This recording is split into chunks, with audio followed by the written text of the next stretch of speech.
This week at Interior. Get ready for the first large-scale offshore energy generator in U.S. history. Secretary Haaland was joined by Commerce Secretary Gina Raimondo and labor leaders this week to announce the Bureau of Ocean Energy Management's approval of the Vineyard Wind project. The 800-megawatt wind farm will be located about 12 nautical miles offshore Martha's Vineyard in Nantucket. It will create 3,600 jobs and provide enough power for 400,000 homes and businesses. Vineyard Wind will be a significant step in the Biden-Harris administration's goal of generating 30 gigawatts of energy from offshore wind by 2030. Secretary Haaland and Agriculture Secretary Tom Vilsack outlined the dangers of the upcoming 2021 wildland fire season this week. This past year has been among the driest in decades, and that means a greater potential for devastating wildfires over much of the West and Southwest. 9 out of 10 wildfires are caused by human activity. Check out some fire prevention tips on our blog. This week marks National Police Week, a time to honor those who serve in the nation's law enforcement agencies. In a virtual ceremony, Secretary Haaland called the more than 3,600 officers who work in Interior critical to protecting public safety and ensuring that we can fulfill our promise to protect America's resources, honor our commitments to tribal nations, and preserve treasured places for generations to come. This past year, our law enforcement officers were on the front lines during the COVID-19 crisis. They did not have the luxury of staying home. As essential workers, they put themselves at risk so that our communities could be safe and seek solace in the outdoors during this pandemic. Today, we honor the 4 officers who were laid to rest in 2020.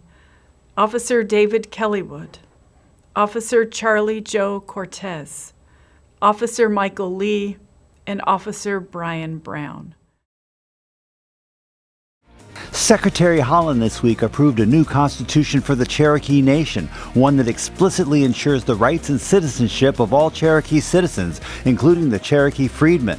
The freedmen descend from the former enslaved persons held by the Cherokee, Choctaw, Chickasaw, Muskogee Creek, and Seminole nations.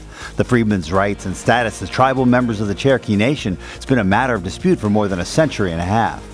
She made history last month, and she's telling her story this week.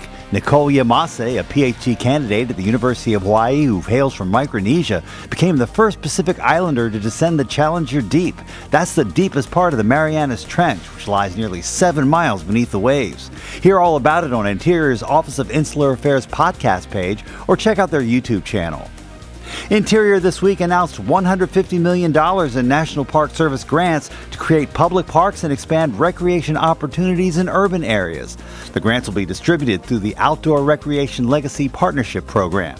The announcement comes on the heels of the Biden-Harris administration's newly launched America the Beautiful initiative, which aims to support locally led voluntary conservation and restoration efforts that address the nature and climate crises, improve equitable access to the outdoors, and strengthen the economy. And our social media picture of the week comes to us from Big Bend National Park in Texas. Visitors of this remote and secluded part of the Lone Star State can explore massive canyons, vast desert expanses, forested mountains, and an ever-changing river in one of the last remaining wild corners of the United States. Make sure you follow us on Facebook, Instagram, Twitter, and YouTube. That's This Week at Interior.